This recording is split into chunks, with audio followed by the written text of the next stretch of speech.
Selamat malam. Alhamdulillah kita, memasuki pertemuan akhir ya. Kemarin sampai, modul 8, sekarang, saya nggak akan bahas modul 9 sih, saya akan membahas sedikit, yang akan berhubungan dengan besok, diskusi 7, tugas 3, dan insya Allah saya akan membahas atau memberikan clue untuk, ujian akhir nanti ya. Nah, di sini saya akan share beberapa soal dan tambahan materi dari proses stokastik ya. Kemungkinan besok di diskusi 7 akan, ditanyakan nih tentang proses stokastik, karena di modul kan nggak ada.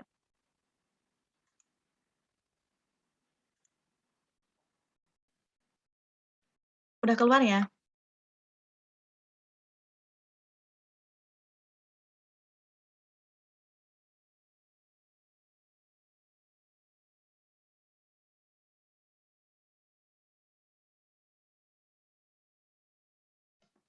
Oke, ini, materi tambahannya ya. Ini tentang klasifikasi. Klasifikasi proses stokastik berdasarkan jenis dari ruang keadaan. Nah, dari sini jenisnya ruang keadaan dan ruang parameter. Nah, jadi fokusnya di sini ya, ruang keadaan. Jadi ruang keadaan ini state space-nya ya, kalau misalkan di rantai Markov itu nilai peluangnya. Nah, kalau ruang parameternya di sini berarti waktunya. Jadi ruang keadaan itu, apa yang terjadinya, berapa nilai peluangnya, sedangkan parameternya ini, ruang parameternya itu merupakan waktunya. Nah, di sini ada yang pertama, proses stokastik berdasarkan dengan ruang parameter diskrit. Nah, jadi ada yang dibagi diskrit, juga ada yang dibagi kontinu. Jadi ruang parameternya di sini, misalkan di sini ruang keadaannya, ada yang diskrit, ada yang kontinu. Jadi bisa dua-duanya diskrit, bisa salah satunya diskrit, bisa kontinu, atau bisa dua-duanya kontinu. Ini juga sama. Untuk ruang parameternya, ada yang diskrit, ada yang kontinu. Ini biasanya ditanyakan di diskusi 7. Nah, di sini ini di modul kan nggak dijelasin nih untuk proses stokastik klasifikasinya. Nah, saya sedikit, kasih materinya di sini ya, untuk klasifikasinya. Yang pertama, proses stokastik dengan ruang parameter diskrit dan ruang keadaan kontinu. Nah, jadi di sini ruang parameternya diskrit, ruang keadaannya juga diskrit. Nah, jadi dua-duanya diskrit, ruang keadaan diskrit, ruang parameter juga diskrit. Misalnya yang pertama, contohnya, banyaknya sepatu yang terjual di sebuah toko per hari. Jadi kan kalau kita berbicara diskrit itu, bisa terhitung ya, waktunya juga, bisa ditentukan. Nah, di sini misalkan waktunya itu per hari. Nah, berarti di sini, udah jelas ya, di sini adalah diskrit. Nah, kemudian yang kedua, banyaknya bakteri pada generasi ke-N. Nah, ini N-nya bisa sama dengan 1 sampai berapa, misalkan sampai 100 atau sampai 1000. Nah, ini udah jelas. Nah, ini diskrit. Nah, kemudian stasiun televisi yang paling banyak ditonton di Indonesia atas, survei bulanan. Nah, ini juga ruang parameternya jelas, atau waktunya jelas setiap setiap bulan di sini. Nah, kemudian proses stokastik dengan ruang parameter kontinu. Nah, di sini kita perhatikan di sini adalah ruang parameter kontinu dan ruang keadaannya itu diskrit. Jadi, state atau space-nya atau peluangnya itu diskrit, tetapi T-nya itu kontinu. Misalkan yang pertama, banyaknya ikan yang diperoleh hasil memancing pada waktu T sebarang. Nah, ini T-nya kan kita nggak tahu nih. T-nya itu bisa misalkan antara, pakai interval 0, kurang dari 1, kurang dari sama dengan 2. Misalkan ini intervalnya. Ini T-nya kan sebarang dia. Nah, kemudian yang kedua, banyaknya kertas fotokopi yang dibutuhkan jurusan Matematika UT dalam selang waktu tertentu. Nah, ini sama seperti contoh yang tadi. Jadi di sini ruang parameternya itu kontinu. Nah, lanjut. Nah, ada lagi contoh yang lain, banyaknya pengunjung toko Abdi Agung dalam interval 0 sampai T. Nah, berarti di sini ruang parameternya adalah kontinu. Nah, untuk ruang keadaannya tetap diskrit. Nah, kemudian banyaknya kendaraan yang masuk gerbang UT pada interval waktu T sebarang. Nah, ini pasti udah gampang ya bedainnya antara ruang keadaan parameter diskrit dan ruang parameter, diskrit. Jadi kalau parameter diskrit itu jelas waktunya, misalkan ini per hari ke N, N-nya misalkan 1 sampai 100. Nah, ini juga sama, bulanan, berarti waktunya itu parameternya itu setiap bulan. Nah, kalau yang ini parameternya kontinu atau, waktunya kontinu, di sini misalkan itu kayak sebarang atau selang atau interval. Nah, itu perbedaannya antara diskrit dan kontinu. Untuk ruang keadaannya, misalkan yang C, proses stokastik dengan ruang parameter diskrit dan ruang keadaan kontinu. Nah, ini kebalikannya. Waktunya itu jelas, nah ini waktunya itu jelas, N. Nah, terus kemudian ruang keadaannya itu kontinu. atau peluangnya itu kontinu, waktu yang diperlukan seorang dokter untuk memeriksa pasien ke N. Nah, ini kan kita belum jelas nih, waktu yang diperlukan seorang dokter. Bisa aja waktu yang diperlukannya itu satu pasien, misalnya pasien pertama misalnya 30 menit, sedangkan pasien kedua 1 jam. Nah, jadi kan di sini berarti waktunya itu kontinu, tidak diskrit. Nah, jadi di sini belum diketahui. Seperti selang tadi ini, 0 sampai T atau T sebarang. Nah, ini kebalikannya, ruang keadaannya yang kontinu, sedangkan parameternya diskrit. Nah, ini parameter ke N. Misalkan N-nya, N pasien pertama, N pasien kedua, sampai N seterusnya. Nah, kemudian yang kedua, volume curah hujan tiap hari dalam 1 bulan. Nah, ini kan kita nggak tahu nih, volume curah hujan. Pasti setiap hari kan berbeda-beda nih volumenya. Nah, di sini berarti ruang keadaannya kontinu dan ruang parameternya diskrit. Nah, jadi peluangnya atau kejadiannya itu kontinu, tetapi waktunya itu diskrit dalam 1 bulan ini. Nah, di sini kan jelas dalam 1 bulan atau dalam 1 minggu. Seperti ini, pasien ke N. Nah, berarti di sini ruang keadaannya atau ruang parameternya itu diskrit. Nah, kemudian yang terakhir, proses stokastik dengan ruang parameter kontinu dan keadaan kontinu. Nah, jadi dua-duanya kontinu. Yang pertama, volume air di sebuah bendungan yang diamati pada waktu T sebarang. Nah, tadi ini jelas ya, volume air itu termasuk ke ruang ke ruang keadaan kontinu. Nah, kemudian waktu T sebarangnya ini adalah ruang parameter kontinu. Nah, kemudian yang kedua, temperatur udara di Jakarta dalam interval 0 sampai T. Nah, di sini berarti temperatur udaranya merupakan ruang keadaannya di sini berarti kontinu, kita, nggak tahu nih temperaturnya, pasti setiap hari berbeda-beda. Nah, ini selang intervalnya jelas ya kalau kita berbicara interval berarti ruang parameternya itu kontinu. Nah, kemudian yang ketiga, volume susu formula yang diminum bayi A pada selang waktu T sebarang. Nah, di sini juga sama, volume susunya kita nggak tahu nih, antara, berapa sampai berapa. Nah, berarti di sini ruang keadaannya kontinu, kemudian ruang parameternya juga kontinu. Nah, ini gampang ya bedainnya antara ruang parameter dan ruang keadaan. Kalau ruang keadaan kan berarti, kejadiannya, kalau ruang parameter berarti waktunya, tinggal kita pisahin aja mana yang diskrit, mana yang kontinu. Nah, biasanya itu ditanyain di, soal diskusi 7. Nah, ini misal saya kasih beberapa soal proses stokastik dan rantai Markov. Kemarin kan, saya baru bahas tentang distribusi limit ya, distribusi limit V0, V1, V2. Nah, ini biasanya soal-soal ini ada di ujian dan ada di UAS. Nah, ini soal yang pertama. Ini saya kasih berapa soal nih? 2. Ini soal yang pertama tentang proses stokastik dan rantai Markov. Yang pertama, suatu riset dilakukan oleh produsen kopi untuk mempelajari perilaku konsumen terhadap merek kopi yang sudah tersedia di pasar. Jadi merek kopinya ada A, B, dan C. Produsen tertarik dengan banyaknya masyarakat yang membeli kopi merek tertentu selama periode waktu tertentu. Jika perilaku konsumen dalam memilih merek kopi adalah sebagai berikut, misalkan yang pertama, jadi ini amatinya ya. Selama 1 bulan, konsumen yang membeli merek A dan bulan berikutnya 60% membeli A lagi. Nah, berarti dia dari A ke A lagi 60% peluangnya atau 0,6. Kemudian 30% beralih ke merek B, berarti dari A ke B sama dengan 30% atau 0,3. Kemudian 10% beralih ke merek C, berarti dari A ke C itu 10% atau 0,1. Nah, kemudian kita dari state B ya, keadaan yang B. Konsumen yang membeli merek B akan beralih ke A sama dengan 50%. Jadi dari B ke A, tadinya dia merek B, kemudian beralih ke merek A, 50% atau 0,5. Nah, kemudian tetap membeli merek B. Nah, tadinya dia merek B, masih tetap merek B lagi, peluangnya itu 30% atau 0,3. Nah, kemudian beralih ke C sama dengan 20%. Dari B ke C sama dengan 0,2.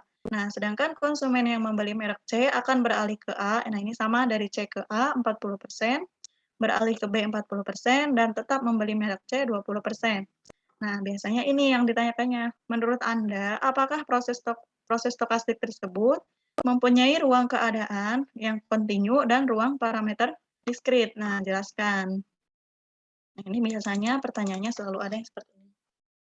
Yang pertama, nah ini berarti, iya yang, soal yang tadi itu merupakan proses stokastik dengan ruang keadaan kontinu. Nah, di sini kan berarti si masyarakat ini membeli kopinya terus-menerus ya, secara kontinu dan ruang parameter diskrit. Nah, ini dalam periode waktunya yang tadi dia tentukan dalam berapa bulan. Dia kan dari bulan pertama.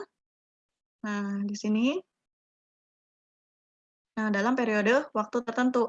Nah, waktunya di sini bisa 1 bulan atau bisa 2 bulan. Ini misalkan dia dari A ke A itu 1 bulan pertama, kemudian dari A ke B 1 bulan berikutnya, kemudian dari A ke C 1 bulan berikutnya lagi. Nah, di sini kita jelasinnya dari sini. Banyaknya masyarakat yang membeli kopi merek tertentu selama periode waktu tertentu. Jadi di sini merupakan ruang keadaan kontinu dan ruang parameternya diskrit. Nah, tadi kan kalau ruang parameter kontinu berarti dia punya interval ya. Interval misalkan dari 0 sampai T atau dari 0 sampai X. Nah, berarti itu baru ruang parameter kontinu. Nah, di sini jelas selama periode waktu tertentu atau periode waktu N. Nah, berarti di sini ruang parameternya diskrit. Nah, kemudian yang kedua yang ditanyakannya, berdasarkan perilaku konsumen dalam memilih merek kopi, tentukan matriks peluang transisi. Nah, ini berarti kita uraikan dari yang tadi diketahui. Nah, ini kan tadi si A, si A akan membeli A lagi itu peluangnya 60% atau 0,6. Nah, ini kita buat matriks transisinya. Kemudian dari merek A ke merek B itu 30% atau 0,3. Kemudian dari merek A ke C sama dengan 10% atau 0,1. Nah, kemudian dari merek B dia beralih ke merek A itu peluangnya 50% atau 0,5. Nah, kemudian dari merek B ke merek B lagi, dia tetap memilih merek B, itu peluangnya 30% atau 0,3. Kemudian dari merek B ke merek C, dia beralih.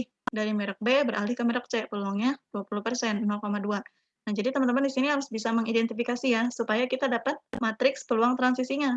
Nah, kemudian yang awalnya merek C beralih ke A, itu peluangnya 40% atau 0,4. Dari merek C beralih ke merek B itu peluangnya sama 40% atau 0,4. Nah, yang tadinya C tetap memilih C itu 0,2 atau 20%. Nah, jadi kita dapat matriks peluang transisinya. Kemudian yang C, berdasarkan matriks P, matriks peluang transisi pada B, tentukan matriks transisi 2 langkah yang bersesuaian. Nah, berarti kita cari P kuadratnya. Perkalian matriks kira-kira bisa ya. Jangan sampai keliru perkalian matriks dengan penjumlahan atau pengurangan. Nah, kalau perkalian matriks kan berarti baris dikali kolom ya. Nah, ini untuk matriks transisi 2 langkahnya. P kuadrat sama dengan P dikali P. Ini kita tinggal kalikan aja. P dikali P kita dapat matriks transisi 2 langkahnya yang ini. Nah, A ke A 0,5, A ke B 0,31, A ke C 0,14, B ke A 0,53, B ke B 0,32, B ke C 0,15. Kemudian C ke A 0,52, C ke B 0,32, C ke C 0,16. Nah, jadi teman-teman dari awal dari matriks transisinya di sini matriks peluang transisinya harus benar ya. Soalnya nanti dia soalnya berurutan ke soal-soal berikutnya. Nah, tadi kita udah disuruh nentuin matriks transisi 2 langkahnya. Sekarang disuruh nyari yang D. Hitunglah probabilitas 2 bulan mendatang. Nah, ini. Hitunglah probabilitas 2 bulan mendatang. Konsumen masih tetap membeli kopi merek B. Sebagaimana dia membeli kopi merek B bulan ini. Nah, berarti kan kalau kita misalkan yang P ini adalah bulan ini ya, bulan pertama. Jadi P ini P pangkat 1 berarti bulan pertama. Berarti kalau 2 bulan mendatang sama dengan P pangkat 3. Nah, jadi ini kan ini bulan pertama, ini bulan berikutnya, nah ini 2 bulan berikutnya. Berarti 2 bulan berikutnya itu 2 ditambah 1. Nah, jadi P pangkat 3. Nah, berarti yang D kita harus mencari P pangkat 3 dulu. Hitunglah probabilitas 2 bulan mendatang konsumen masih tetap membeli kopi merek B, sebagaimana dia membeli kopi merek B bulan ini. Kalau misalkan pertanyaannya, hitunglah probabilitas bulan besok atau bulan berikutnya, nah berarti kita tinggal lihat di matriks P pangkat 2. Nah, karena di sini kata-katanya itu 2 bulan mendatang. Nah, berarti 2 bulan mendatang dari bulan ini ke 2 bulan berikutnya, berarti 3 bulan yang akan datang, 3 bulan berikutnya. Nah, berarti kita cari P pangkat 3-nya dulu di sini. Nah, P pangkat 3 sama dengan P pangkat 2 dikali P, atau P kali P kali P, 3 kali ya. Nah, ini kan pertama kita udah tahu nih P pangkat 2-nya dari nilai C ini. Nah, dari C ini kan matriks transisi 2 langkahnya atau P kuadratnya ini. P kuadrat dikali P. Nah, kita tinggal masukkan aja P kuadrat dikali P. Nah, ini kita dapat hasilnya.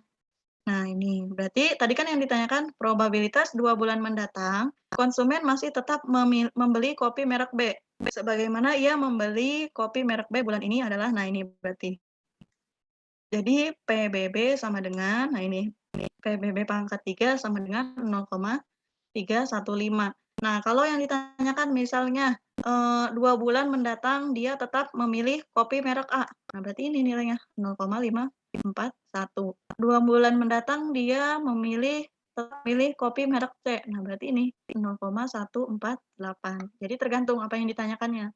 Kalau bulan berikutnya berarti kita tinggal lihat aja dari sini, dari P kuadrat. Nah, kalau ini karena dia, bilangnya apa namanya, 2 bulan mendatang, berarti kita harus mencari P pangkat 3. Yang E juga sama. Nah, ini disuruh nyari probabilitas konsumen akan memilih kopi merek A pada 2 bulan mendatang, jika bulan ini dia membeli kopi merek C. Nah, jadi awalnya dia membeli kopi merek C, jadi kan ruang step-nya kita, baris dulu ya, baris kemudian ke kolom. Jadi kita bacanya AA, AB, AC. Nah, jadi bacanya dari baris ke kolom. Nah, berarti yang tadinya memilih, C, sekarang dia memilih memilih A pada 2 bulan berikutnya. Nah, berarti di sini peluangnya itu 0,536. Nah, jadi P, C. Nah, yang tadinya C 2 bulan berikutnya memilih A, berarti dia, peluangnya adalah 0,536. Nah, ini nggak usah hitung lagi P pangkat 3-nya, kita kan udah punya dari D ini P pangkat 3-nya.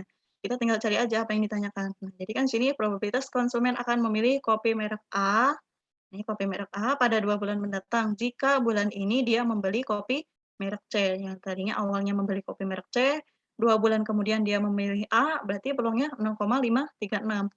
Kalau tadinya dia, memilih C, kemudian 2 bulan berikutnya memilih B, nah berarti yang ini 0,316. Nah, gampang kan? Ada yang mau tanyakan?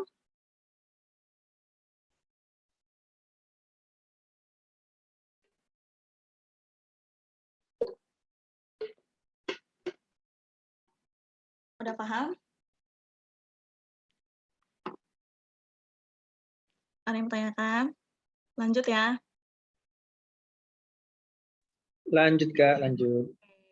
Masih gampang ya, ngitung matriks transisi. Tinggal logika kitanya aja dijalanin.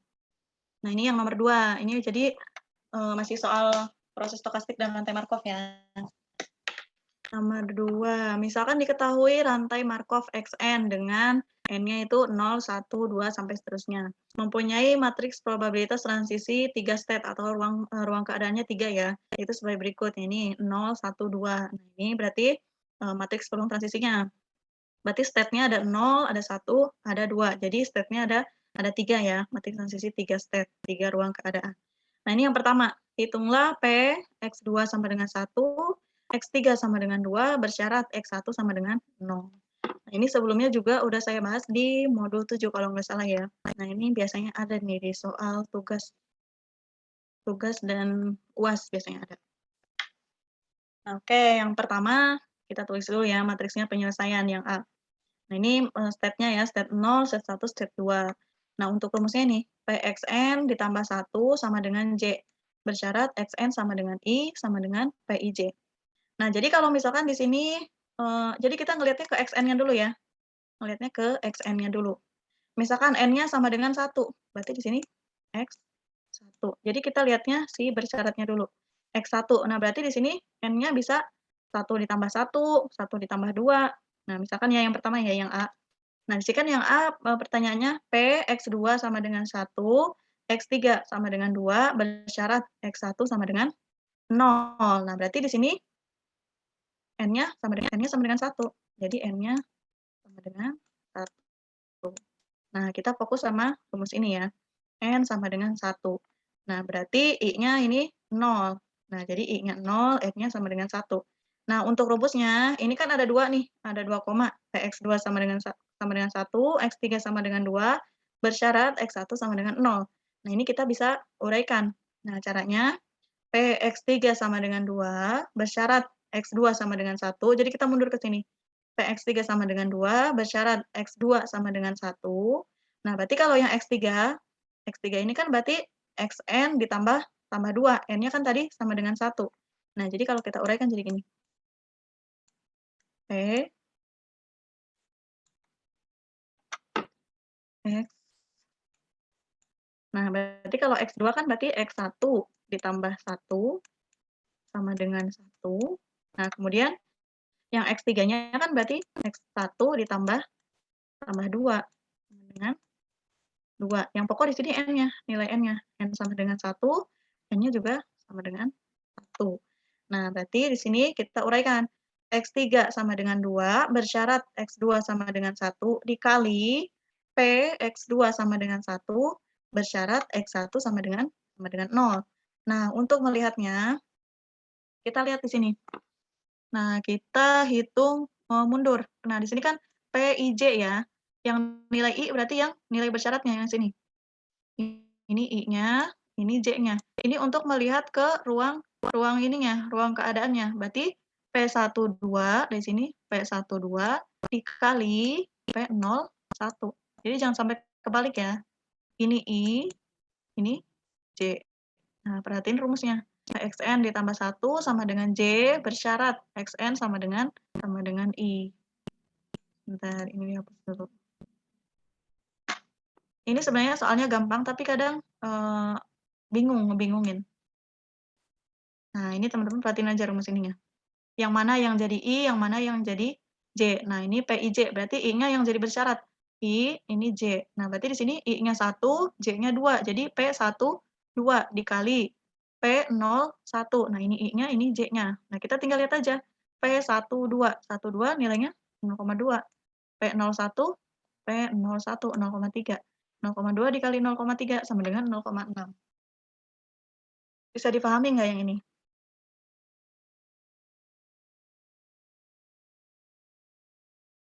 Tanya aja kalau bingung. Nanti giliran udah dikasih soal tugas, soal diskusi, masih bingung. Bisa ya kira-kira ya? Oke, saya lanjut aja karena nggak ada yang nanya. Kemudian yang B, hitunglah PX2 sama dengan 1, X3 sama dengan 2, X4 sama dengan 0, bersyarat X1 sama dengan 0. Nah, berarti di sini N-nya tetap 1 ya. Nah, kita perhatiin dari sini untuk menentukan N-nya. Nah, di sini N-nya sama dengan 1. Nah, ini perhatikan. Xn sama dengan I. Nah, berarti N-nya di sini sama dengan 1. Nah, berarti untuk X2 itu berarti X1 ditambah 1, X3 itu X1 ditambah 2, X4 itu X1 ditambah 3. Nah, ini Xn plus I. Nah, ini sebenarnya Xn plus I. Nah, I-nya itu bisa dimulai dari 1, 2, dan 3. Ini sampai X4. Nah, ini tetap N-nya sama dengan 1. Nah, kemudian, nah ini sama caranya seperti yang A. Nah, kita uraikan. Nah, berarti PX4 sama dengan 0, bersyarat X3 sama dengan 2, dikali PX3 sama dengan 2, bersyarat X2 sama dengan 1. Jadi kita hitungnya mundur ya ke sini ya. Mundur. Sini, kemudian ke sini. Nah, nanti yang terakhir baru ke X2 sama dengan 1, bersyarat X1 sama dengan 0. Nah, berarti sama dengan PX4 sama dengan 0, bersyarat X3 sama dengan 2, dikali PX3 sama dengan 2, bersyarat X2 sama dengan 1, dikali PX2 sama dengan 1, bersyarat X1 sama dengan 0. Nah, jadi yang terakhir, nggak bisa dihapus. Nah, jadi yang terakhir dari sini, PX2 sama dengan 1, bersyarat X1 sama dengan 0. Nah, setelah kita urai, kita tinggal lihat aja nih step-nya. Nah, berarti di sini step-nya dari I, dari sini. I, J. Berarti P20 dikali P12, jadi ini yang jadi I, ini J. Dikali P01. Nah, ini I, ini J. Tinggal lihat aja angkanya. P20, 0,4, dikali P12, 0,3, dikali P01. Oh, sorry, P12, 0,2 ya. P12, 0,2 dikali P01. P01, 0,3, 0,4 dikali 0,2 dikali 0,3 sama dengan 0,024. Bisa dipahami nggak kira-kira? Ini sebenarnya soalnya gampang, cuman masih kadang masih banyak yang bingung cara ngerjainnya. Soalnya di modul juga nggak terlalu dijelaskan yang ini. Ini ada di modul 7 ya kalau teman-teman mau lihat. Ada yang mau tanyakan? Udah paham?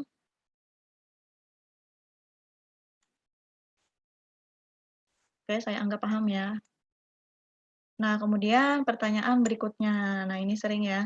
Tentukan distribusi limit V sama dengan V0, V1, V2. Nah, ini udah kita bahas ya, dari kemarin udah beberapa soal kita bahas. Nah, ini caranya berarti kita transpose dulu P-nya. Ini P-nya kita transpose dulu. P transpose sama dengan 0,6 baris jadi kolom ya. 0,6 V0 atau kolom jadi baris ditambah 0,5 V1 tambah 0,4 V2 sama dengan V0, kemudian baris kedua sama dengan V1, baris ketiga sama dengan V2. Nah, ini kita transpose dulu, jangan lupa ya, awalnya kita transpose dulu. Kalau nggak ditranspose itu hasilnya beda nanti. Nah, kemudian persamaan berikutnya V0 tambah V1 tambah V2 sama dengan 1. Nah, ini ketiga baris ini kita kalikan 10. 6 V0 tambah 5 V1 tambah 4 V2 sama dengan 10 V0.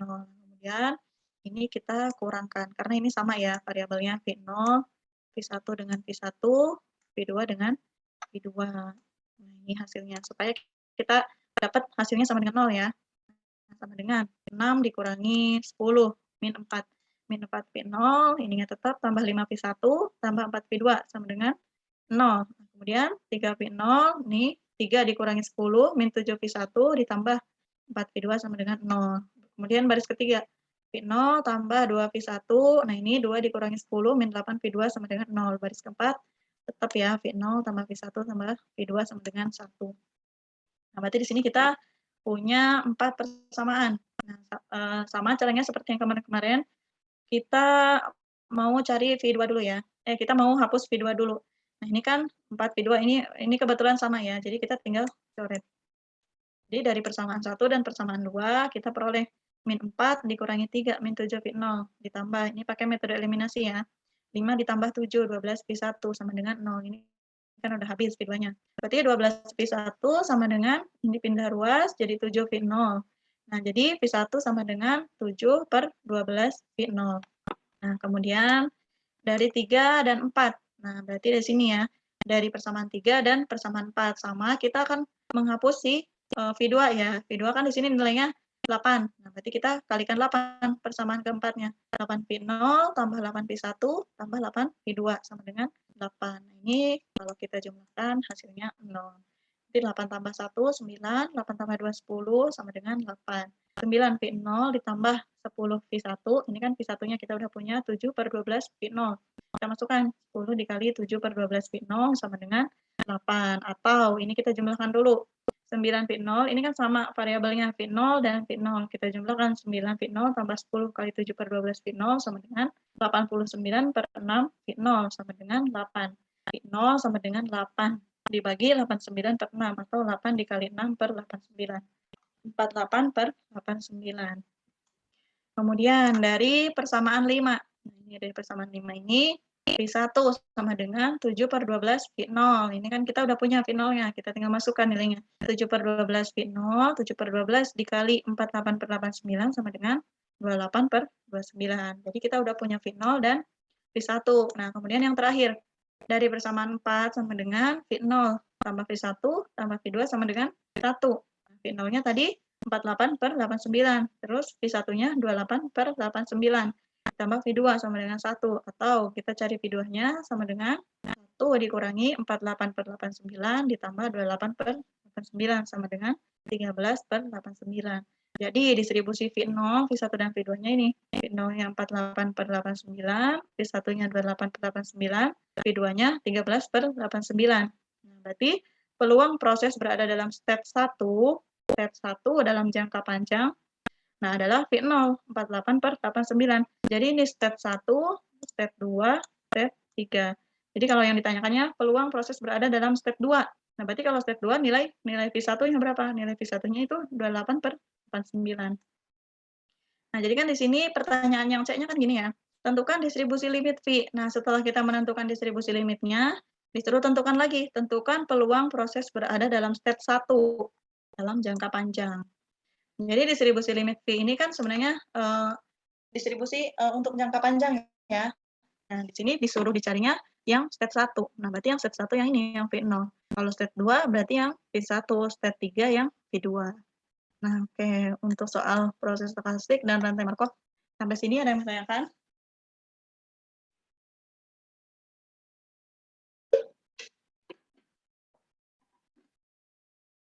Ini diam aja tuh ngerti apa enggak?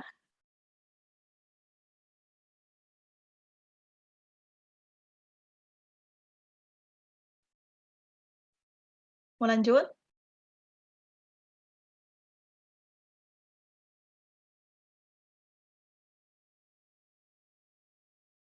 Jadi yang teman-teman mesti pelajari sebenarnya ini sih distribusi limit, kemudian ini juga sama, tapi ini biasanya munculnya di soal tugas nih yang ini. Ada yang mau tanyakan kah?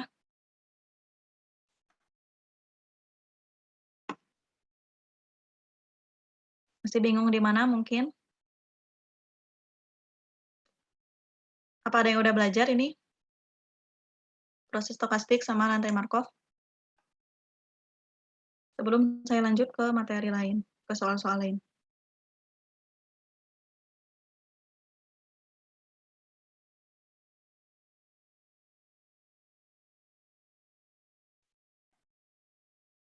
Sok atuh ada yang mau nanya nggak? Apa lanjut? Pada diam kenapa ini tuh? Lanjut, Kak. Udah paham? Kira-kira paham ya? Saya anggap paham ya. Berarti kalau besok masih ada yang nanya, berarti pura-pura paham sekarang. Ini soal berikutnya muncul nggak? Soal variabel acak random.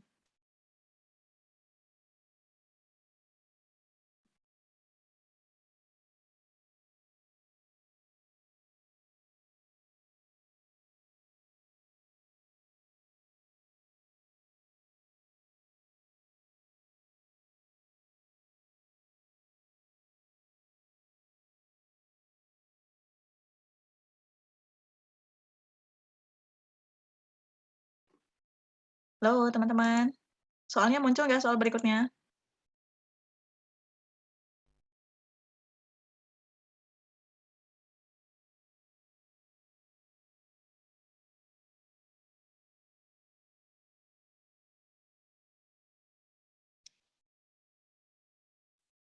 Oke, tolong dijawab ya, saya nanya nih. Oke, ini berikutnya soal-soal variabel acak random. Jadi di sini saya kasih clue ya, kemungkinan untuk UAS nanti. Jadi soal-soal yang keluar atau soal-soal yang muncul itu, ya soal-soal dari tugas itu. Tugas 1, tugas 2, tugas 3. Tugas 1 kan teman-teman membahas peluang ya, kemudian tugas 2 membahas ini, soal variabel acak random. Nah, soal yang tadi yang proses stokastik dan rantai Markov itu kemungkinan soal tugas 3. Nah, itu soal tugas 1, 2, dan 3 itu dipelajari ya, dipelajari matang-matang. Nah, itu untuk bahan soal UAS nanti. Nah, jadi nggak usah semua modul teman-teman pelajari, kan ada modul-modul lain juga yang harus dipelajari kan. Ada mata kuliah-mata kuliah lain juga yang harus dipelajari. Jadi fokus aja ke 3 soal tugas itu. Nah, jadi kemungkinan yang munculnya itu soal peluang, soal variabel acak random, sama soal proses stokastik sama rantai Markov tadi. Bahkan biasanya soal rantai Markov itu proses stokastiknya nggak muncul ya, yang muncul hanya soal rantai Markov. Nah, ini untuk soal variabel acak random, ini udah saya bahas ya, yang nomor 1 ini. Sebelumnya saya udah bahas, saya kasih soal, kemudian saya mau bahas soal berikutnya nih, nomor 2. Nah, ini modelnya sama, cuman di sini, nah di sini, di pas akhirnya itu, nah biasanya fungsi bersyarat itu kan biasanya fx bersyarat y ya. Nah, sekarang kalau misalkan yang ditanyakannya itu fy bersyarat x. Nah, oke, kita bahas dari nomor 2 ya. Karena nomor 1 udah dibahas ya, dari kapan itu udah dibahas yang soal ini. Udah saya kasih juga di grup. Nah, ini saya lanjut ke nomor 2 aja ya. Nah, ini nanti boleh dipelajari lagi. Kalau saya ada salah hitung, boleh diperbaiki nanti. Nah, ini nomor 2. Misalkan variabel random x dan y mempunyai fungsi densitas bersama. Nah, ini masih anget juga kan, masih kemarin tugas 2 ini soalnya tentang variabel acak random. Nah, ini fungsinya C dikali X ditambah 2, Y pangkat 3. Batasnya 0 kurang dari sama dengan X kurang dari sama dengan 2, 0 kurang dari sama dengan Y kurang dari sama dengan 1. Kemudian 0 untuk X, Y lainnya. Yang pertama, nah ini soalnya pasti selalu begini, tunjukkan nilai C sedemikian sehingga f(x, y) merupakan fungsi densitas bersama. Nah ini harus banyak-banyak latihan ya, latihan integral, supaya ngitung integralnya nggak salah. Kalau dari A ngitung integralnya salah, nanti dapat C-nya salah. Dapat C-nya salah, fungsinya salah. Udah fungsinya salah, nilai harapan salah. Fungsi besarnya salah, jadi salah semua. Nah, jadi teman-teman, eee, belajar hitung integralnya yang sering-sering latihan belajar hitung integral. Nah, jadi integral ini kan aplikasinya itu ke mana-mana ya. Nah, jadi, diharapkan latihan integralnya sering. Jadi jangan sampai ngasih jawaban ke saya minta dikoreksiin, yang salahnya integralnya, gitu. Nah, di sini berarti kan rumusnya integral Y, integral X, f(x, y), dx, dy sama dengan 1. Ini udah jelas ya, syaratnya fungsi densitas itu nilai integralnya sama dengan 1. Nah, ini kita tinggal masukin fungsinya, fungsi f(x-nya). F(x-nya kan C dikali X ditambah 2 Y pangkat 3 dx, dy sama dengan 1. Kalau kalian nggak mau bingung, C-nya kita pindah ruaskan. Pindah ruaskan ke sebelah kiri, C-nya di sini. Jadi C-nya nanti terakhir. Jadi yang dihitung variabelnya aja, X ditambah 2 Y pangkat 3. Ini kita kalikan, XY pangkat 3 ditambah 2Y pangkat 3, dx, dy sama dengan 1. Jadi C-nya kita biarin aja dulu di sebelah kiri. Nah, kemudian kita integralkan. Nah, ini pertama kita integralkan terhadap X. Nah, kalau diintegralkan terhadap X, berarti yang dihitung X-nya aja, Y-nya nggak usah. Nah, berarti kan X. Nah, berarti dari sini XY pangkat 3, berarti kita fokus ke X. Nah, integral dari X berarti X pangkat 2 per 2 dikali Y pangkat 3 ditambah. Nah, ini kan tanpa variabel ya, 2. Nah, berarti kalau tanpa variabel diintegralkan jadi tambah variabelnya, 2. Integral 2 sama dengan 2x. Nah, berarti 2xy pangkat 3. Nah, batasnya 0 sampai 2. dy sama dengan 1. Nah, kemudian C integral 0 sampai 1, ini kan batasnya tadi ya, jangan sampai ketukar batas Y dan batas X. Nah, ini kita tinggal masukin batasnya. 2 pangkat 2 per 2 dikali Y pangkat 3 ditambah 2 kali 2 Y pangkat 3 dikurangi 0, habis dy sama dengan 1. Nah, C integral 0 sampai 1, nah ini kita masukin, berarti 2 pangkat 2, 4 bagi 2, 2Y pangkat 3 ditambah 4Y pangkat 3 dy sama dengan 1. Ini berarti kan 2 ditambah 4 sama dengan 6, 6Y pangkat 3 dy sama dengan 1. Nah, ini kita tinggal integralkan terhadap Y, integral 0 sampai 1, 6Y pangkat 3 dy sama dengan 1. Berarti kita integralkan jadi 6Y pangkat 4 per 4. Nah, masukin batasnya 0 sampai 1. Nah, kita masukin batasnya 0 sampai 1, 6 dikali 1 pangkat 4 per 4. Nah, berarti 6 per 4, atau kita sederhanakan jadi 3 per 2. C dikali 3 per 2 sama dengan 1. Nah, berarti nilai C-nya sama dengan 2 per 3. Jadi, fungsinya 2 per 3, kita masukin nilai C-nya ya, 2 per 3 dikali X tambah 2, Y pangkat 3. 0 kurang dari sama dengan X, kurang sama dengan 2, 0 kurang dari sama dengan Y, kurang dari sama dengan 1. Kemudian 0 untuk X, Y yang lain. Jadi teman-teman jangan lupa kalau udah selesai ketemu C-nya, ini kan udah ketemu nih C-nya nih. C-nya udah ketemu 2 per 3. Nah, setelah ketemu, nah dijelasin fungsinya. Dimasukinlah nilai C-nya, 2 per 3. Jadi supaya kesininya jelas ya, 2 per 3 dikali X ditambah 2 Y pangkat 2. Nah, tadinya kan di sini C. Nah, jadi di sini dikasih kesimpulan ya, dikasih kesimpulan. Jadi f(x, y) sama dengan 2 per 3 dikali X ditambah 2 Y pangkat 3. Ditulis batasnya. Jadi fungsinya ditulis lagi ya, setelah ketemu C, nah itu dikasih kesimpulan. Nah, kemudian yang B. Yang B sama, biasanya disuruh nunjukin X dan Y independen. Nah, ini kira-kira bisa ya, nyari fx dulu, kemudian dicari fy. Nah, fx-nya itu integral terhadap y, integral 0 sampai 1, jadi ini kebalikannya ya. Integral 0 sampai 1, kita tadi udah ketemu C-nya, 2 per 3 dikali X ditambah 2 Y pangkat 3 dy. Ini kita tinggal hitung. Nah, berarti yang diintegral itu Y. Nah, jadi kita pisah aja. Variabel X-nya kita pisahkan. 2 per 3, 2 per 3X ditambah 2, atau 2 per 3X ditambah 4 per 3. Integral 0 sampai 1 Y pangkat 3. Nah, berarti kita integralkan jadi Y pangkat 4 per 4. Batasnya 0 sampai 1. Nah, berarti 2 per 12. Jadi ini kita kalikan. 2Y pangkat 4, 2X-nya pangkat 4 per 3 kali 4, 12, ditambah 4Y pangkat 4 per 3 kali 4, 12. Kita masukin batasnya 0 sampai 1. Nah, berarti untuk fx itu kita ketemu x ditambah 2 per 6. Kemudian fy integral terhadap dx. Nah, berarti yang diintegralkan x-nya.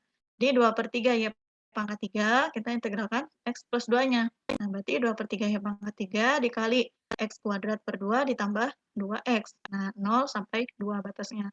Nah, ini sama, tinggal dimasukin batasnya 2/3 y pangkat 3 dikali 2 pangkat 2 per 2, 4 ditambah 2 kali 2. 2 pangkat 2 per 2, 4 per 2, 2 ditambah 4, 6 ya. Jadi 2/3 y pangkat 3 ditambah, dikali 6, ini udah habis, 0. Nah, berarti 2/3 y pangkat 3 dikali 6. Nah, 6 dibagi 2 dikali 6, 12 dibagi 3, sama dengan 4y pangkat 3.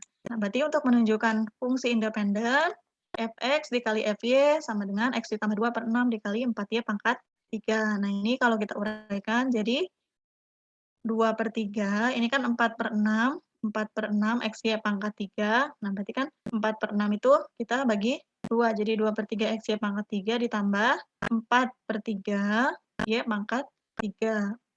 Nah, kemudian kita sederhanakan jadi 2/3 x ditambah 2 y pangkat 3. Nah, jadi kita fx dikali fy-nya itu 2/3 dikali x plus 2 y pangkat 3. Nah, karena di sini fx dikali fy-nya sama dengan fxy, nah, ini udah jelas berarti dia independen. Biasanya soal-soal seperti ini tuh selalu independen ya nilainya. Nah, di sini berarti kesimpulannya X dan Y independen. Nah, di sini yang membedakan dari biasanya. Nah, biasanya kan di sini tentukan nilai E5X. Misalkan X dulu ya. X dulu baru Y. Nah, ini kebalikannya. 5Y ditambah 1 bersyarat X sama dengan 1. Nah, berarti kita kalau yang ditanyakannya fungsi bersyarat, jadi kita cari dulu fungsi bersyaratnya. Sebentar, kalau yang nomor 1 ya. Nomor 1 sepertinya bukan fungsi bersyarat. Nah, kalau nomor 1 ini langsung ya. Karena dia yang ditanyakannya bukan fungsi bersyarat, ini langsung nilai harapan, berarti tinggal dikalikan aja. 3x plus 1 dikali fx-nya berapa. Nah, untuk yang nomor 2 ini, fungsi bersyarat. Nah, teman-teman kemarin juga mungkin ada ya di soal tugas fungsi bersyarat. Nah, cuman yang ditanyakannya itu biasanya X bersyarat Y. Nah, ini kebalikannya. Y bersyarat X. Nah, berarti kita yang dicarinya juga sama. FY bersyarat X. Nah, ini kita harus perhatiin baik-baik soalnya ya. Soalnya apa? Nah, ini berarti yang dicarinya apa juga nih. Nah, karena di sini 5Y ditambah 1 bersyarat X sama dengan 1. Nah, berarti di sini Y bersyarat X. Nah, berarti kita carinya fungsi bersyarat Y sama dengan X. Nah, berarti caranya fxy dibagi fx dikali X. Nah, kalau fx bersyarat Y, nah kalau fx bersyarat Y kan dibagi fy ya. Nah, ini kebalikannya. Nah, kalau fy bersyarat X dibaginya fx. Nah, berarti kebalikannya.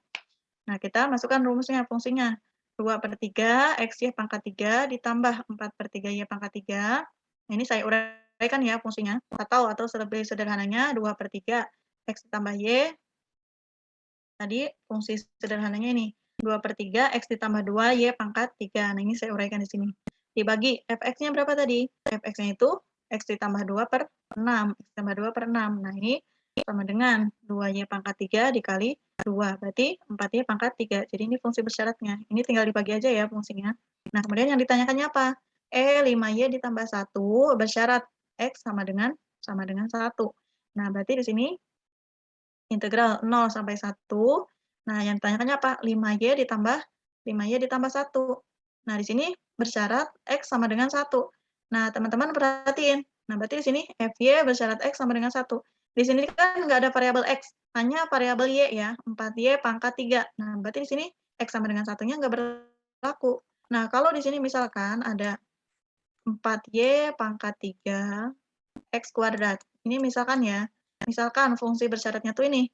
Nah, berarti kita tinggal kalikan X-nya sama dengan 1. 4Y pangkat 3 dikali 1 kuadrat. Berarti tetap 4Y pangkat 3. Karena di sini nggak ada variabel X, nah berarti tetap 4Y pangkat 3. Jadi teman-teman tergantung ya, tergantung dapat fungsi bersyaratnya berapa. Nah, kalau X-nya sama dengan 0,5, berarti tinggal diganti X-nya sama dengan 0,5. Kalau X-nya sama dengan 2, diganti X sama dengan 2. Jadi tergantung soalnya apa. Nah, tetap perhatikan ke nilai fungsi bersyaratnya. Karena di sini nggak ada variabel X-nya, nah ini 4Y pangkat 3, nah berarti tetap. Jadi X sama dengan 1-nya nggak berlaku, karena di sini nggak ada variabel X. Nah, ini kita tinggal integralkan. 5Y ditambah 1 dikali FY bersyarat X sama dengan 1. Tinggal lihat fungsi FY-nya. FY bersyarat X-nya tadi 4Y pangkat 3. Nah, ini kita integralkan terhadap DY. Karena di sininya fungsinya nilai harapannya yang dicari itu 5Y. Nah, berarti kita masukkan angkanya. Nah, ini kita kalikan dulu. 5Y dikali 4Y pangkat 3. 20Y pangkat 4 ditambah 1 dikali 4Y pangkat 3. 4Y pangkat 3 DY. Nah, kemudian ini kita tinggal integralkan. 20 Y pangkat 5/5 ditambah 4 dikali Y pangkat 4/4. Batasnya 0 sampai 1. Tinggal dimasukin aja batasnya. Ini habis 0. Nah, berarti tinggal 20 bagi 5, 4 tambah 4/4, 1. 4 tambah 1 sama dengan 5. Nah, kemudian yang D. Tentukan nilai varian 5Y ditambah 1 bersyarat X sama dengan 1. Berarti ini kita kuadratkan ya, 5Y ditambah 1-nya. Berarti 5Y ditambah 1 kuadrat dikali FY bersyarat X sama dengan 1-nya tadi, 4Y pangkat 3. Nah, ini berarti kita uraikan dulu nih yang ininya. 5Y ditambah 1 kuadrat. Berarti 25Y kuadrat ditambah 2 kali 5, 10Y ditambah 1 kuadrat, 1 dikali 4Y pangkat 3. Nah, ini kita kalikan lagi. 25 kali 4, 100Y pangkat 5, tambah 10 kali 4. Sebentar, ini saya ada yang salah nih kayaknya. Oh, ini harusnya 40 ya.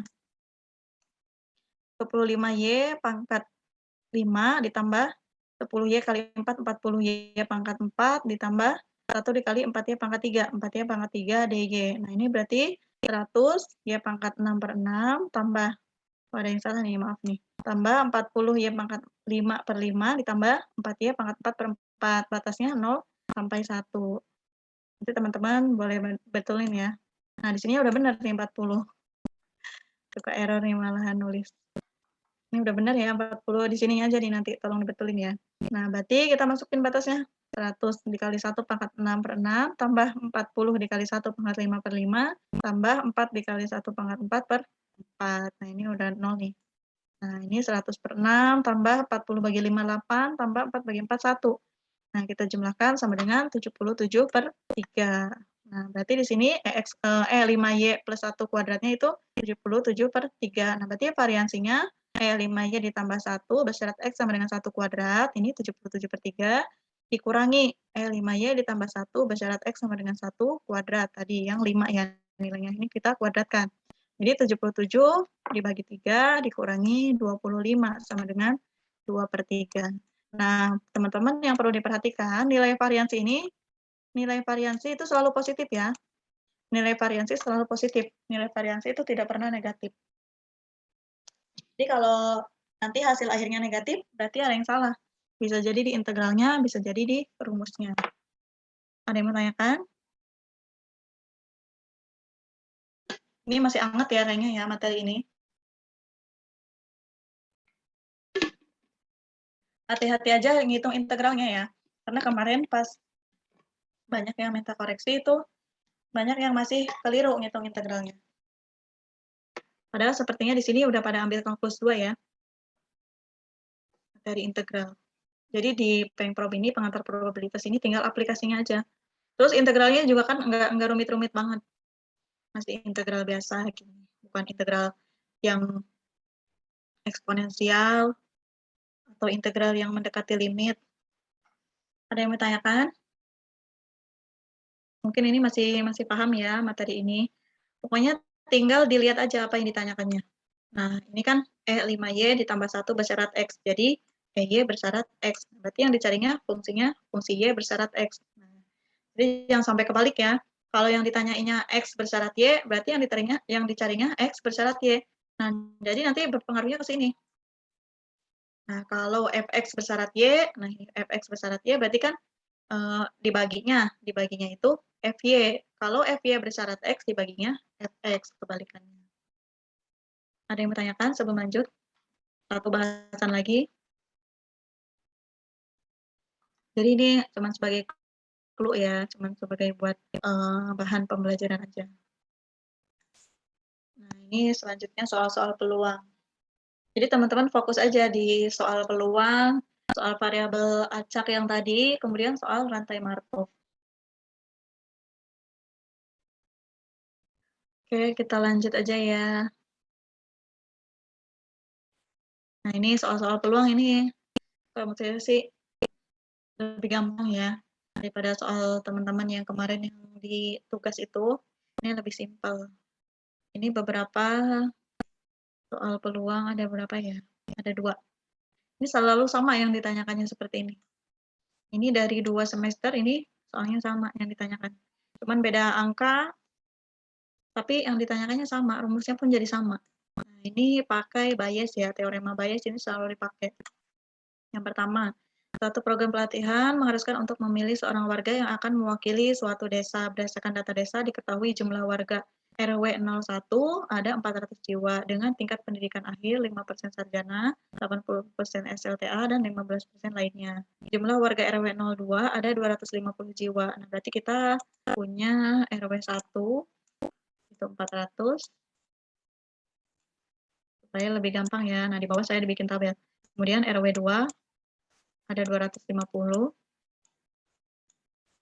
Nah, kemudian RW 3 ada 350.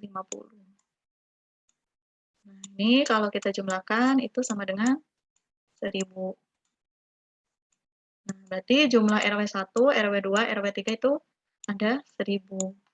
Nah, ini yang ditanyakannya itu kita fokus ke mana nih? Jika satu orang warga dipilih secara acak untuk mewakili desa tersebut, maka hitunglah peluang warga yang terpilih mempunyai pendidikan akhir sarjana. Oke, kita fokus ke pendidikan yang sarjana. Nah, sini kita buat dulu yang diketahuinya. Jadi kalau ngerjain soal apa yang diketahuinya ya, kalau peluang ini penting kita untuk mengetahui, untuk menulis apa yang diketahuinya. Nah, saya misalkan ya di sini RW 1. RW 1 tadi kan, dari RW 1 ini kan, apa namanya, jumlahnya itu ada 400. Nah, dari peluang setiap RW itu P1. Saya misalkan di sini P1, 400 dibagi 1000. Jadi total orangnya yang di RW 1 itu ada 0,4. Nah, kemudian P2. P2 250 dibagi 1000 juga, 0,25.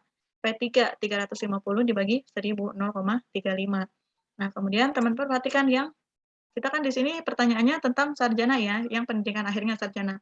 Jadi teman-teman fokus di pendidikan akhir sarjana. Untuk RW 1 itu pendidikan akhir sarjana ada 5%. Nah, probabilitas pendidikan akhir sarjana dari setiap RW. Dari RW 1 di sini berarti PS bersyarat S1 berarti dia pendidikan akhir sarjana dari RW 1 yaitu 5% atau 0,05. Kemudian dari RW 2 yang pendidikan akhir sarjananya ada 10%. Nah, berarti PS bersyarat 2 sama dengan 10% atau 0,1. Nah, kemudian dari RW 3 ada 15%. Nah, berarti PS bersyarat 3 sama dengan 15% atau 0,15. Nah, yang ditanyakan yang A.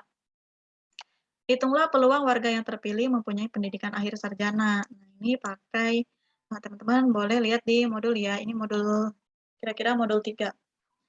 Ini tentang teorema Bayes. Nah, berarti yang ditanyakan adalah PS-nya. Nah, ini berarti sigma pakai sigma ya. Nah, berarti P1 dikali PS bersyarat 1, ditambah P2 dikali PS bersyarat 2, ditambah P3 dikali PS bersyarat 3. Jadi, PS-nya itu 0,4 dikali 0,05, tambah 0,25 dikali 0,1, tambah 0,35 dikali 0,15 sama dengan 0,0975. Nah, ini soal ini ada kan di tugas 1 soal peluang ini teorema Bayes. Nah, kemudian yang B. Nah, ini biasanya ada di ujian nih. Ini soalnya sama nih. Hitunglah peluang warga yang terpilih berasal dari RW 1 jika diketahui mempunyai pendidikan akhir sarjana. Nah, tadi kan dari A kita udah ngitung PS-nya nih. Nah, berarti kita nyari dari RW 1 itu yang mempunyai pendidikan akhir sarjana. Nah, berarti P1 dikali PS1 dibagi PS. Nah, atau kalau teman-teman mau urai, dibagi P1 dikali PS bersyarat 1, ditambah P2 dikali PS bersyarat 2, tambah P3 dikali PS bersyarat 3. Boleh diurai di bawahnya seperti itu. atau langsung PS juga sama aja. Nah, berarti kita masukkan angkanya, P1 0,4 dikali PS besar 1 0,05 dibagi PS-nya tadi kita udah dapat 0,0975 sama dengan 8/39 atau 0,205. Nah, kemudian yang B sama. Nah, ini hitunglah peluang warga yang terpilih berasal dari RW 2 jika diketahui mempunyai pendidikan akhir sarjana. Nah, ini berarti dari RW 2. Nah, dari RW 2 jika dia diketahui mempunyai pendidikan akhir sarjana. Berarti P2 dikali PS bersyarat 2 dibagi PS. Nah, tinggal masukin aja angkanya 0,25 dikali 0,1 dibagi 0,0975 sama dengan 10/39. Yang ketiga sama, yang berasal dari RW 3. Warga yang terpilih berasal dari RW 3 jika diketahui dia mempunyai pendidikan akhir sarjana. Nah, berarti P3 dikali PS bersyarat 3 dibagi PS. Tinggal masukin lagi angkanya 0,35 dikali 0,15 dibagi 0,0975 PS-nya. Sama dengan 7/13 sama dengan 0,538. Kalau teman-teman perhatikan dari sini, dari B, C, dan D, ini 8/39 ditambah 10/39 tambah 7/13 itu sama dengan 1. Nah, jadi teman-teman harus memperhatikan ke sini ya. Kalau belum sama dengan 1, berarti ada yang keliru. Nah, ini gampang ya soal teorema Bayes-nya. Nah, terus teman-teman yang perlu diperhatikan, di sini kan diketahuinya ininya ya, jiwanya, jumlahnya, jumlah setiap RW 400. Jadi ini belum diketahui peluangnya. Jadi harus dicari dulu nih, 400 bagi 1000, 250 dibagi 1000, 350 dibagi 1000. Kalau langsung nanti di sini ditulis P1 sama dengan 400, nggak bakalan ketemu hasilnya. Nah, jadi dihitung dulu peluang setiap RW-nya, dibagi total keseluruhannya itu 1000. Nah, misalkan kalau soal nomor 2, nah ini soal nomor 2 ini udah diketahui nih setiap mesin, setiap kapasitas atau mesinnya. Ya, misalkan suatu perusahaan melakukan inspeksi terhadap produk-produk yang dihasilkan, di mana produk dapat dikategorikan bagus atau cacat. Jika produk-produk tersebut dihasilkan oleh 3 mesin, jadi di sini kita punya mesin A, B, dan C. Dengan peluang menghasilkan produk cacat untuk mesin A, nah ini kan udah jelas ya. Nah, ini peluang menghasilkan produk cacat untuk mesin A. Nah, di sini berarti yang ditanyakan itu peluang produk rusak atau cacat ya untuk setiap mesin. Ini dari mesin A, yaitu 0,1%. Nah, berarti PR bersyarat A sama dengan 0,1% sama dengan 0,01. Kemudian untuk mesin B, jadi peluang produk cacatnya untuk mesin B itu 0,15% atau 0,0015. Kemudian untuk mesin C itu berarti yang rusaknya 0,2% atau 0,02. Diketahui kapasitas produk masing-masing sebesar 50%. Berarti 50% sama dengan 0,5. 30% untuk mesin B, berarti 0,3. 20% untuk mesin C, berarti 0,2. Nah, jadi ini nggak perlu dibagi lagi. Ini udah jelas ya kapasitas mesinnya. Nah, kalau tadi kan masih berbentuk angka ya, 4 berarti dibagi dulu kalau yang nomor 1. Kalau ini langsung. Nah, 50% sama dengan 0,5, 30% sama dengan 0,3, 20% sama dengan 0,2. Nah, ini pertanyaannya sama. Nah, tentukan jika suatu produk diambil secara random, maka tentukan peluang produk tersebut cacat. Nah, berarti ini kan saya misalkan ya, kalau teman-teman mau memisalkan produk cacat, misalkan di sini C. Nah, ini saya misalkannya rusak atau R. Nah, terserah teman-teman ya. Mau dimisalkan Z, X, atau apa terserah. Nah, di sini saya misalkan R ya, rusak. Peluang produk tersebut cacat. Nah, berarti dari mesin A, mesin B, maupun mesin C, kesemuanya cacat ya. Nah, ini sama rumusnya seperti yang nomor 1 tadi. PA dikali PR bersyarat A, ditambah PB dikali PR bersyarat B, ditambah PC dikali PR bersyarat C. Tinggal dimasukin angkanya, dapat 0,00135. Kemudian yang B, peluang produk yang cacat berasal dari mesin A. Nah, berarti ini dari mesin A dia produknya cacat. Nah, ini berarti sama seperti yang tadi nomor 1. PR bersyarat A dikali PA, atau mau PA dulu nggak apa-apa, PA dikali PR bersyarat A dibagi PR. Nah, ini kan PR-nya udah kita ketahui dari A. 0,001 dikali 0,5 dibagi 0,00135 sama dengan 10/27 sama dengan 0,370. Nah, kemudian peluang produk yang cacat berasal dari mesin B.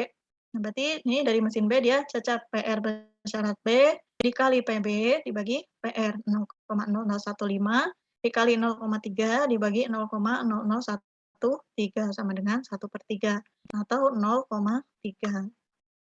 Kemudian PC bersyarat R. Nah, ini sama yang D, peluang produk yang cacat berasal dari mesin C. Nah, berarti kita lihatnya ke nilai C. PR bersyarat C dikali PC, atau mau PC dulu, 0,2 dikali 0,002 dibagi PR. PR-nya 0,00135 sama dengan 8/27 atau 0,296. Nah, ini jadi teman-teman, karena di sini kan banyak yang menganggap sulit ya mata kuliah pengantar probabilitas ini. Jadi saya kasih clue teman-teman belajar tentang peluang, tabel acak, sama proses stokastik atau rantai Markov.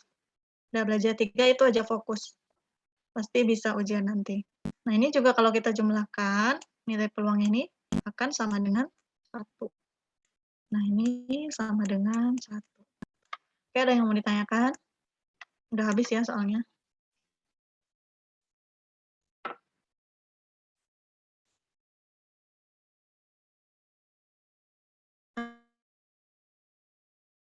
Peluang.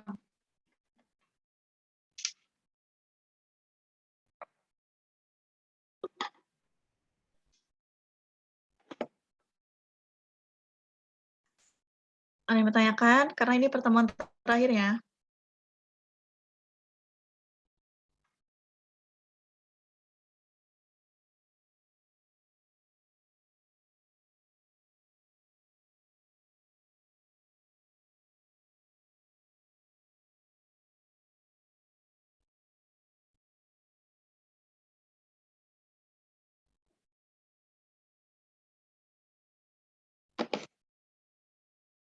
Masih ada di sana kah?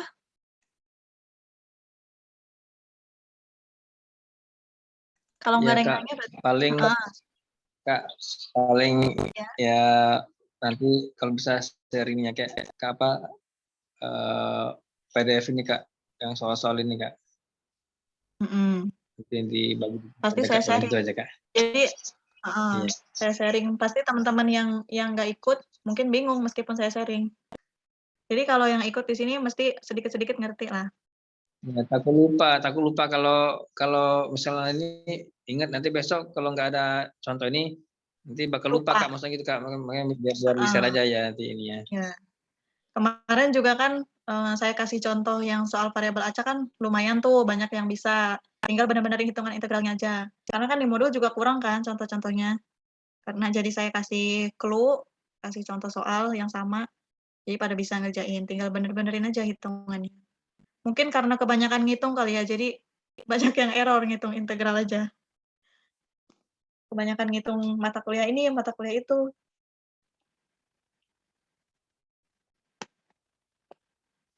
Jadi meskipun ini pertemuan terakhir, kalau besok-besok masih mau nanya, boleh.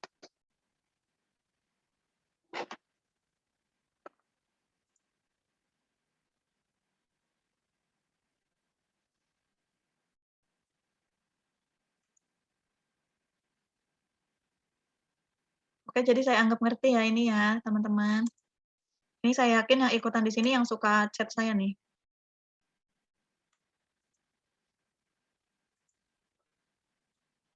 Mudah-mudahan bisa ya ngerjain UAS nanti.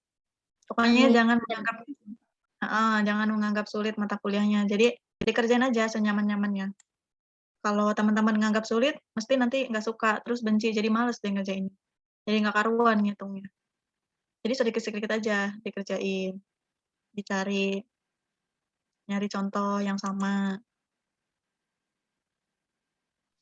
Siap, Kak. Oke, nanti saya share ya. Jadi fokus aja nih di 3 materi ini. Kan banyak tuh. Modulnya itu kan banyak. Kemungkinan sih fungsi pembangkit momen nggak keluar ya. Karena kan semester kemarin juga saya sempat ngajar teman saya ambil pengantar probabilitas. Kan dia ngulang. Nah, pas THE ini nggak keluar nih fungsi pembangkit momen. Cuma 3 soal itu. 3 soal nggak jauh-jauh beda sama soal-soal tugas. Soal peluang, soal variabel acak, sama rantai Markov. Nah, tugas 3 nanti bisa clue-nya di sini nih, tugas 3 yang tadi. yang soal proses stokastik dan rantai Markov. Pasti nggak akan jauh beda sama ini tugas 3. Oke, saya anggap ngerti ya. Ini masih ada 25 menit.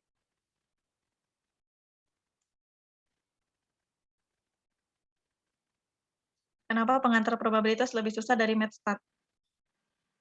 Kalau metode statistik kan lebih ke apa ya namanya, lebih aplikasinya lebih ke kehidupan sehari-hari, kita menduga-duga, hipotesis gitu-gitu kan. Sebenarnya nggak jauh beda, di metode statistik pun kan ada peluang, ada materi variabel acak. Nah, tetapi materi peluang sama variabel acak itu lebih diurai di pengantar probabilitas. Nah, sebenarnya pengantar probabilitas ini buat pengantar nanti ke pengantar statistik matematis. Nah, jadi nggak akan jauh beda tuh, pengantar probabilitas sama pengantar statistik matematis. Tetapi kalau teman-teman saya itu dulu ya, lebih ke katanya lebih mudah PSM, lebih mudah pengantar statistik matematis. Padahal kalau menurut saya sama aja ya. Mungkin modulnya ya, dari modulnya itu lebih mudah dipahami yang pengantar statistik matematis. Nanti pengantar statistik matematis pun sama, yang ditanyakannya yang seperti ini. Nilai EX, nyari nilai C, cuman kalau di pengantar statistik matematis itu biasanya pakai K ya, di sini nilainya K, apa A, apa B. Sama, nanti carinya yang kayak gini juga. Nilai EX, nilai E3X ditambah 1. Sampai nanti yang ambil prodi matematika nih, yang tugas akhir TAP soalnya PSM itu soalnya yang kayak gini, nyari nilai EX sama nyari nilai varian X. Nah, dikasih fungsi kontinu yang kayak gini. Jadi sebenarnya gimana ya, Pengprob ini nggak susah sebenarnya, cuman mungkin kaliannya aja yang terlalu menganggap susah, karena dari modulnya yang susah, kemudian dapat tutornya kurang enak, jadi membuat teman-teman di sini agak nggak enak gitu sama pengantar probabilitas. Sebenarnya gampang aja sih, makanya saya kasih clue ya di sini, jadi nggak usah pusing bisa memahami semua modul. Udah fokus aja di 3 itu, peluang, variabel acak, sama rantai Markov. Sering-sering latihan. Nah, ini misalkan di sini, saya kasih soal nih, jangan lihat jawaban. Nah, teman-teman coba kerjain sendiri, nanti lihat hitungannya bener nggak gitu. Jadi jangan sampai latihannya jangan lihat jawabannya dulu, dikerjain dulu, kira-kira bener nggak gitu. Enggak, pengantar probabilitas itu yang buat modulnya Profesor Subanar loh itu. Saya sendiri prodi matematika, tapi ya meskipun ini mata kuliah statistik, enak-enak aja, dijalanin aja gitu. Makanya jangan terlalu ambil pusing, jangan terlalu gimana ya solusinya. Kitanya jangan terlalu enek gitu loh sama satu mata kuliah itu. Saya yakin mesti di satu semester itu ada mata kuliah yang nggak enak banget. Dari modulnya yang susah dipahami, dari tutornya lah, ngasih nilainya kurang lah. Tapi ya coba dijalani aja, berusaha nyari referensi atau nanya-nanya senior. Nah, itu bisa tuh. Nanti bukan hanya yang ambil prodi matematika nih, bukan hanya antara probabilitas ya. Jadi mata kuliah yang statistik itu, yang kodenya stats itu, ada tuh sampai akhir. Nanti metodologi penelitian ada tuh di semester akhir. Nah, itu sama, masih bahas-bahas tentang statistik. Nah, jadi sebenarnya statistik ini pengantar kita buat bikin karya ya, buat bikin karya ilmiah. Saya aja karya ilmiahnya kalau bisa dibilang itu campuran beberapa mata kuliah. Dari metode statistik, itu udah jelas ya, metode statistik kita hipotesis, kemudian metodologi penelitian jelas, terus persamaan diferensial biasa, kemudian integral. Nah, sebenarnya yang kita pelajari di awal-awal itu akan berguna untuk di akhir nanti. Bentar, ini Anis kenapa nanya?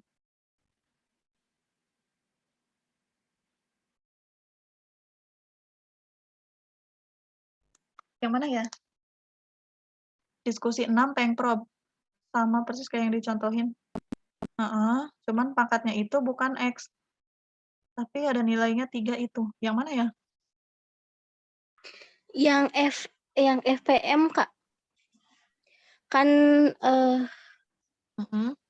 bentar aku lihat dulu contohnya yang Kak Oh, tahu.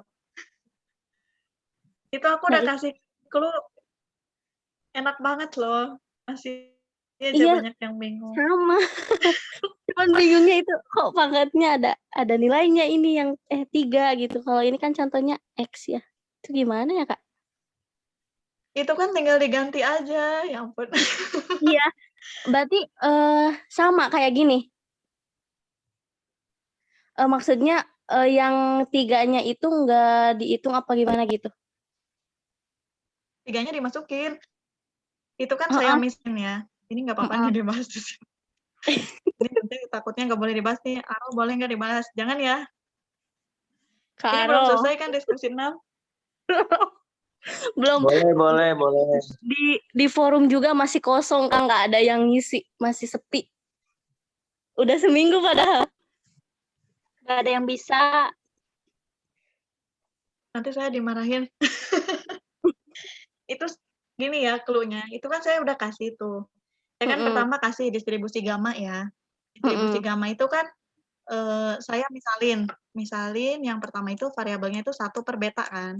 mhm, Itu yang pertama saya kasih ya, itu 1/beta. Terus yang kedua, yang atau saya kasih yang, apa namanya, yang tulisan atau itu, saya mhm. misalin itu 1/betanya itu sama dengan lambda. Ini bedanya di sini doang. Masa susah sih? Kan tinggal dimasukin angkanya. Iya, Fx-nya kan lambda pangkat 3, ya kan? heeh, mhm. Aduh jadi gemes sendiri. Sebentar. Nah, berarti kan misalkan ya ini lambda pangkat alfa per tau dikali alfa, terus X pangkat alfa min 1, pangkat min lambda X. Nah, ini kan sebenarnya sama yang saya kasih rumusnya yang 1/beta ataupun lambda. Nah, berarti 1/beta itu sama dengan lambda. Nah, atau lambda itu sama dengan 1/beta ini. Nah, misalkan di Mhm, sini lambda pangkat misalkan ya, ini misalkan lambda iya, pangkat 2 dibagi. Nah, berarti kan di sini alfanya sama dengan berapa coba? Sama dengan berapa ini? 2. Nah, berarti alfanya sama dengan 2. Tinggal lihat aja ke rumusnya ini. Berarti alfa pangkat 2 per tau dikali alfanya 2. 2 dikali Mhm, X pangkat alfa min 1. 2 dikurangi 1, pangkat 1, ya kan? Pangkat 1, nggak usah ditulis nggak apa-apa. Jadi masukin ke mhm. sini loh angka-angkanya. Iya, udah gitu juga, Kak. Heeh, Cuman, nanti akhirnya terus sama kayak yang contoh Kak Am kirim? sama. Jadi nanti hasil akhirnya Oh, ya, misalkan ya, mhm, kan mhm, ini ya.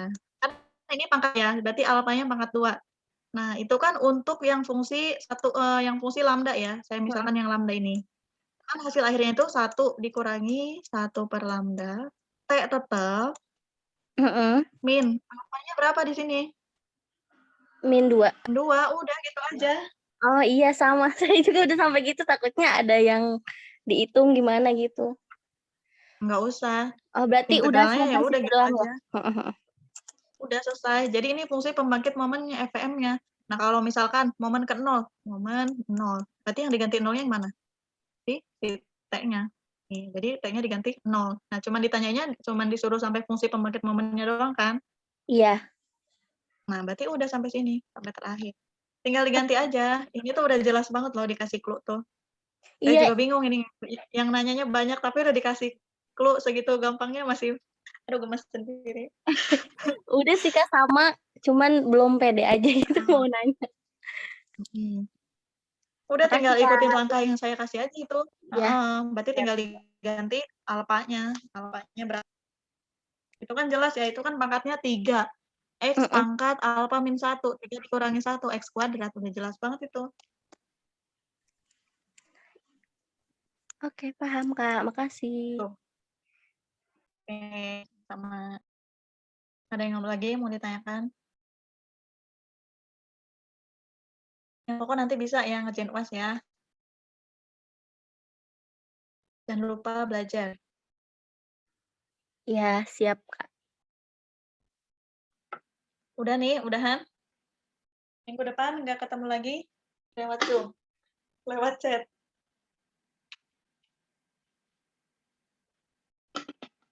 Kalau yang nanya Pengprob itu bisa lebih dari 10 orang, tapi kalau yang nanya Medstat itu bisa kehitung. Paling cuma 2-3 orang.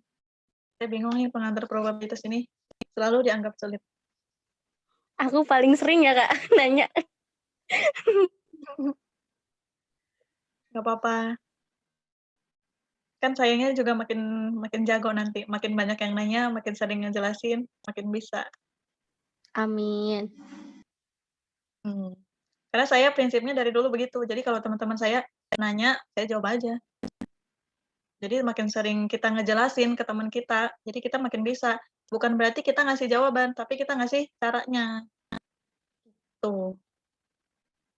Ada yang mau tanyakan lagi?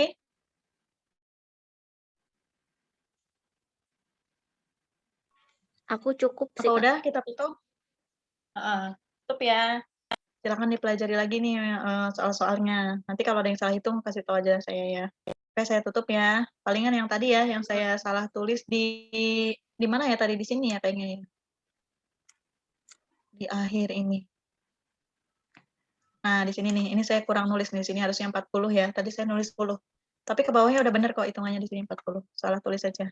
Oke, saya tutup ya. Terima kasih ya teman-teman. Semangat untuk ujiannya nanti. Untuk tugas 3-nya juga, semoga nilai tutornya juga bagus. Saya tutup. Assalamualaikum warahmatullahi wabarakatuh. Selamat malam. Waalaikumsalam. Terima kasih Kak. Malam. Ya, sama-sama.